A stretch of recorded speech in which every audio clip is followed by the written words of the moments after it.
More details in the leak of Albertans' personal data. We're receiving numerous calls about the matter, and we certainly are following what's going on in the media. The Premier admits a key staffer was part of a meeting where separatists shared the information.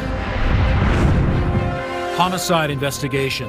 It kind of escalated, and then the one was saying, oh, well, you did this to my brother. Neighbors wake up to discover violence in their neighborhood. And little boy, big dreams. I think about my grandpa because he liked trees. How his love of nature puts him in the running for an international award. CTV Calgary, local breaking news with Ian White. Good afternoon. The Premier says her UCP caucus staffer who attended a separatist meeting did not know they were being shown leaked data from Alberta's list of electors. Tim Brooke is live to break down that story for us. And Tim, the meeting in question was hosted by the Centurion Project. Yes, Ian, as our viewers likely know, that is the Alberta separatist group that is being accused of illegally obtaining the personal information of millions of people in this province. Now, mid-April, the Centurion Project hosted an online meeting showing its members how to look up any Alberta voter, and we can say tonight that a member of the UCP caucus, a staff member of the UCP caucus, was present for that looking up demonstration. Randeep Sandhu is Director of Stakeholder Relations for the caucus. The Premier says he was online for the meeting, but only to do opposition research, and that he didn't know the data he was being shown was illegal. The opposition NDP says that's negligence, and more public figures are also weighing in today. Well, it's a very serious issue, and Albertans are very concerned. At our office, we're receiving numerous calls about the matter, and we certainly are following what's going on in the media, and we're paying close attention. And if we should have some information available tomorrow about the work our office is doing in this regard. Now, all of this is being investigated right now by Elections Alberta and by the RCMP, but for many Albertans, that's still not enough. Tonight, we can tell you at least 16 different academics from 6 different Alberta institutions are calling for the government to launch a public inquiry. Ian, we can also tell you as of now that's something the government will not commit to doing. Tim, thanks very much. The family of a young boy who drowned in Mahogany Lake Sunday say the 12-year-old was trying to create a life for himself in Canada. Damilola Afolabi's family say he was trying to make friends after they moved from Ghana just 2 months ago. He loved riding his bike and enjoying the outdoors in his new community. Afolabi was pulled from the bottom of Mahogany Lake on Sunday night and rushed to hospital where he later died. He did not know how to swim. Afolabi's funeral was held today, and his father is saddened by the loss of his son. When we are about to leave Ghana, Daddy said, Daddy, me, thank you for the good life you are going to give us in Canada. I didn't know that my son would never be with me at this moment anymore. Afolabi's drowning death is the third in the lake since last August. Homicide detectives are investigating a death in the southwest community of Woodlands. Officers arrived around 5:40 this morning and say one person died after an early morning fight. Police taped off the road from Woodhill Court to Wood Park Boulevard and a nearby strip mall where officers collected evidence in the back alley next to the front yard of a home. The person who lives there saw the victim covered in a tarp but didn't hear anything overnight. Another neighbor did hear shouting around 5 a.m. and looked out her window. Arguing amongst themselves, and 2 in particular, and then it just kind of was like poking the bear, and then it kind of escalated, and then the one was saying, oh, well, you did this to my brother, and then I heard their voices peter out. We woke up at like 7 this morning into this. I feel really bad about going back to bed. Police believe this was a targeted attack. An autopsy is scheduled for tomorrow morning. A Calgary criminal defense lawyer is charged with several child sexual exploitation offenses. Police arrested 46-year-old Jordan Bonner on April 30th. He's accused of using Snapchat to engage in sexually explicit conversations with children between the ages of 11 and 15. Bonner is charged with making, possessing, and sharing child sexual exploitation materials and some firearms offenses. Police searched his home and office and say their investigation is ongoing while they conduct a forensic analysis of his devices. Bonner appears in court tomorrow. More women have come forward in an ongoing sex assault investigation. Police say the suspect was targeting women in Calgary and Edmonton. Last April, a woman told Edmonton police she was drugged and sexually assaulted by a man after meeting him on a dating app. 56-year-old William McMullen was charged and remains in jail. Police now say 8 more women have come forward and additional sex assault charges have been laid. A notorious problem home in Forest Lawn has been shut down, leaving 14 people looking for somewhere to go. Police visited this house on 51st Street Southeast 75 times last year. It's also the scene of 2 suspected overdose deaths in recent years. The 8-bedroom house has been under investigation since August and is the subject of 3 community complaints. A search warrant in September revealed weapons and drugs on site. No arrests were made, and authorities helped find alternative housing for the people who were living there. Things the complainants had seen were drug paraphernalia scattered in the community, such as glass pipes on the ground. Also, constant traffic, people coming and going at all hours of the day and night, people leaving the property using drugs in the vicinity close by. Just huge community impact and just huge detriment to the community. The property will be boarded up and fenced off for 90 days, and a community safety order will then be in place for an additional 2 years. Some downtown Calgary business owners are sounding the alarm over a string of alley and dumpster fires. Mark Villani joins us from one of those alleys along Stephen Avenue. And Mark, a recent fire there caused plenty of damage. Yeah, that's right, Ian. This scene was just cleaned up moments ago. There was plenty of charred wood and debris that was left just on the ground behind me here. It appears that on Monday morning in the early hours, someone lit a fire here. It caused damage to the outsides of the buildings here, and plenty of people were frustrated by this. Now, this isn't an isolated incident, though. Take a look at this recent video from the dumpsters outside Bottle Screw Bill's nearby on 10th Avenue. You can see flames that were shooting out of a recycling bin there, and what appears to be a man lighting cardboard on fire before leaving the scene. Now, that business has seen 3 fires over the last 6 weeks. The Calgary Fire Department says that the downtown and the Beltline, they've also seen the highest concentration of incidents over the last year. Crews are responding to an average of 37 garbage fires every single month in Calgary, and many business owners say the city really isn't taking the situation and these issues seriously enough. It's almost summertime now, and you know, this isn't like a stay warm scenario, so like, you know, it's frightening. We're getting pretty angry and upset about like the lack of interest and focus that we're getting. We have not noticed an increase in response in any way, shape, or form, and that means safety, security, patrolling, lighting. Like, these are pretty simple asks that we've been doing for the last year and a half. Now, the Calgary Downtown Association says it has made some progress. It's removed about 24 garbage bins from the alleys in the core area. They say that has helped reduce the frequency of these fires. At the same time, Ward 7 Councillor Mike Atkinson says more work still needs to be done, especially when it comes to increasing lighting, safety measures, as well as managing social disorder alongside police and Calgary Fire. Ian. Thank you, Mark.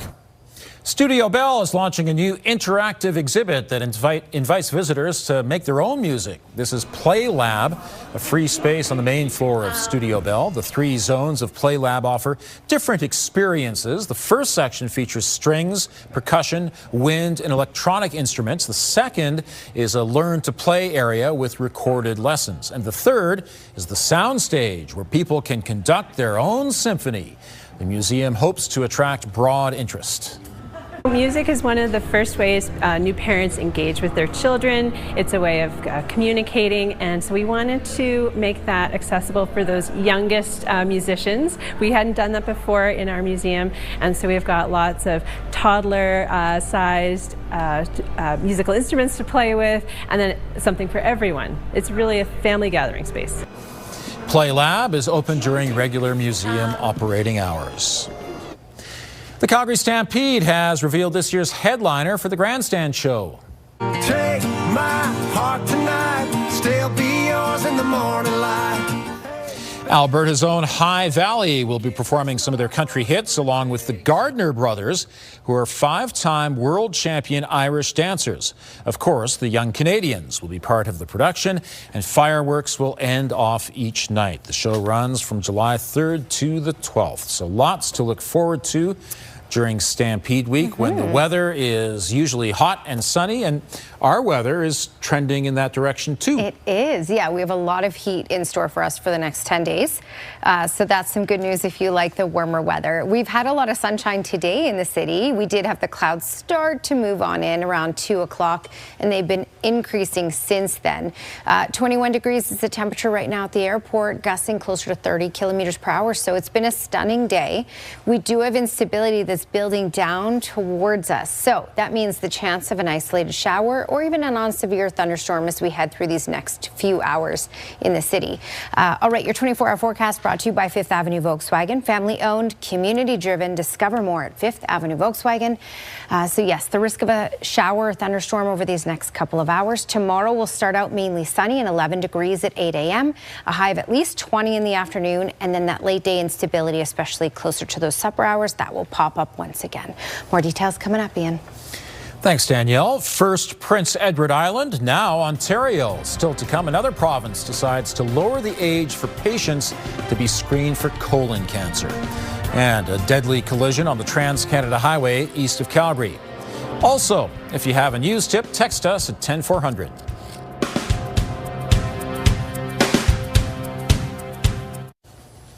A 73-year-old man has died after a crash on the Trans-Canada Highway east of Chestermere. Just before 9 this morning, emergency crews were called to Highway 1 and Range Road 281. A car and a truck collided at the intersection. Police say the man driving one of the vehicles died at the scene. A 19-year-old woman driving the other vehicle was taken to hospital. Police haven't said how seriously she was injured. Investigators are still piecing together the factors leading up to the crash. Firefighters had to cut the roof off a car to get at an injured passenger this morning. This crash happened just before 8 at the intersection of Seton Drive and 52nd Street Southeast.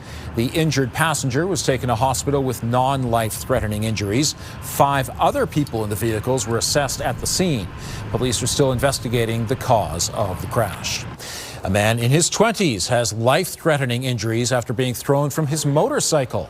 It happened around 8:30 last night on Shriners Road in the northwest. Police say the bike left the road, and that's when the motorcyclist was thrown. Speed is being investigated as a possible factor. Okay, so we're anticipating. Sometimes it's difficult to talk. It's just so exciting. It's so exciting to have such sunny, clear weather for most of the days ahead with the occasional shower, right? Occasional shower. So we do have the ridge of high pressure, and that's giving us the warmth and a lot of stability, but it's not enough right now to keep those late day showers away for many days this week. So, we had the clouds roll in around 2 o'clock. Well, they started to at 2, and they've been increasing since then. You can expect that similar thing as we head through these next few days. So nice days, and then later in the day, the chance of those showers and even a non-severe thunderstorm. All right, so right now in the city, we are at 21 degrees. We got to a high of 22 earlier today. Normal daytime high in Calgary is 15 degrees for this time of year. So we're above normal. We had a good amount of sunshine today. The winds have been calm, just closer to that 30 mark over these last 2 hours. So it's been a really beautiful day. A little gustier in the Pincher Creek area, closer to that 60 kilometer per hour mark. So overall, all communities in southern Alberta have been calm with regards to the winds. We have this instability moving in. So north of Rocky Mountain House, there was some thunderstorm activity. Less likely to see thunderstorm activity in Calgary and towards the south because it is weakening as it heads down. But there's still that possibility, but most likely you're just getting showers and virga Virga is when it rains from the clouds and you can see it, but it actually evaporates before it even reaches the ground. We do have some of that going on in the city right now, and that's where you have the clouds ahead and it's a little windier as that pocket moves over.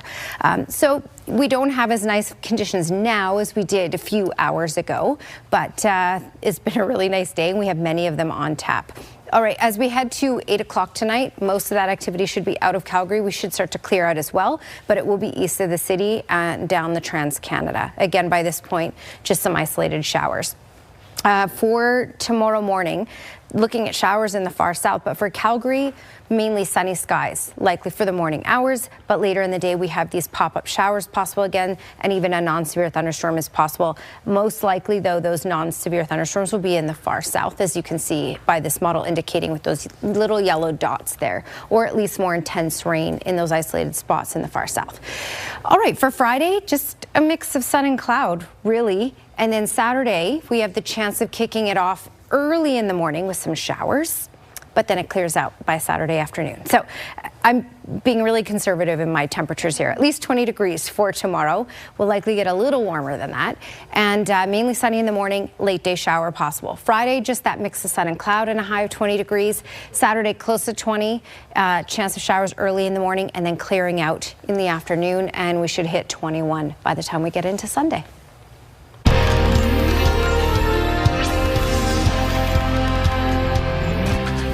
Ontario is the latest province to lower the screening age for colon cancer to 45 from 50. Colorectal Cancer Canada and the Canadian Cancer Society have been calling on provinces to make the change because of an increase in younger people being diagnosed with the disease. Prince Edward Island was the first to lower its screening age. Albertans still need to be at least 50 to get screening unless a healthcare provider recommends it earlier.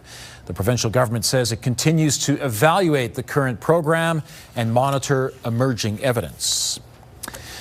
Millennials and Generation Z are having a tough go of it in many respects. Next, in our business report, how many of them are still living at home at an age when older generations were buying houses?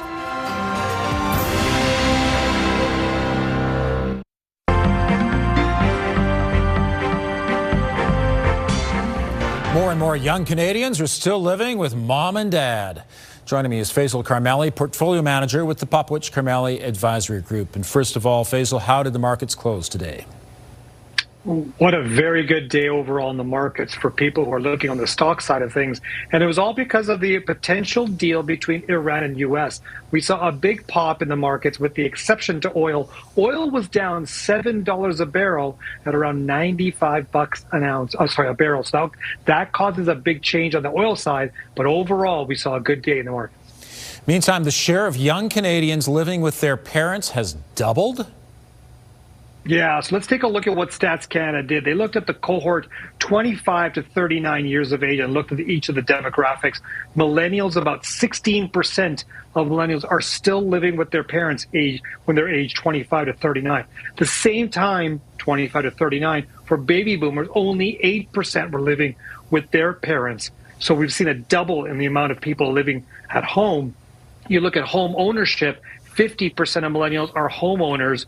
And at the same age group for baby boomers, we were closer to 60%. Even Gen X had a close to 60% number there. So we're seeing that the numbers are getting pushed out by a decade. Stats Canada said it's not only affordability in the major cities like Vancouver, Toronto, or even parts of Calgary, but also because of cultural differences. And people are pushing things out, such as education for longer, getting married later, having kids later. So it keeps them at the home of mom and dad longer. Okay, Faisal, thanks very much. Thanks for having me. Energy giant Suncor is responding to the worldwide shortage of jet fuel by increasing its production. The Calgary-based company released its quarterly financial report today. It says its refinery in Montreal started producing jet fuel in December with the hopes of selling it to local airports. But the crisis in the Middle East has led to a shortage of jet fuel, and now Suncor is exporting to markets in Europe and the Caribbean. It's also increased its exports of diesel fuel from its port in Vancouver.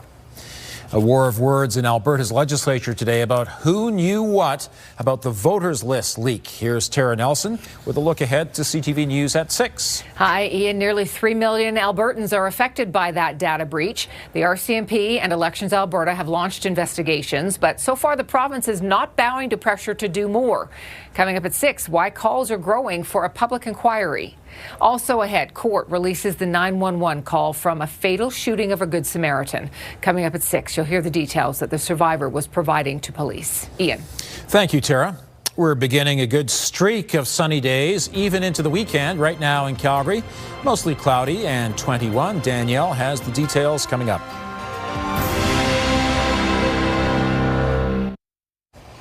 Sure, it's Wednesday, but we can look ahead to the weekend. We can. Because it's looking pretty good. And it looks fantastic. In the 20s, pretty stable for the most part. It's the next 3 days that we have a little bit of things to talk about. So for today, we got up to 21 degrees, currently at 21, well above normal, which is 15 degrees for this time of year. Another key point, we're over 15 hours of daylight by this point, so that's something too. Lots of sunshine to enjoy today, and there should be a good amount to enjoy for the next few days as well. But later in the day tomorrow, we run into those pop-up showers and the risk of a non-severe thunderstorm again. Fairly stable for Friday, and then by Saturday, showers possible until about 9 a.m. and then things clear out. But highs around that 20-degree mark for not just the next 3 days, but right into the weekend as well. So stunning weather. Hopefully you make some plans to get outdoors, and even more stable next week as well. Ian? Thank you, Danielle. Calgary kindergarten student's love of nature is helping him climb the ranks in a North American Junior Ranger competition. 5-year-old Jack Lanstra is currently in second place in the National Wildlife Federation's Junior Ranger competition. It encourages kids to learn about conservation and protecting nature. Jack's family says his love of trees has been passed down through the generations and that he dreams of helping protect wild spaces and animals. For Jack, time in the forest is about more than just trees and wildlife. He says it also reminds him of family. I think about my grandpa because he liked trees, and then my mom liked trees, and then I liked trees. So we told him, not about the competition, but that there was a chance to be part of a group of kids around the world who care about protecting nature and the wild spaces, and he got really excited about that. The competition runs until tomorrow. If you'd like to cast a ballot for Jack, we've posted links on our website, ctvnewscalgary.ca. Thank you for joining us. Now here's the early edition of the CTV National News.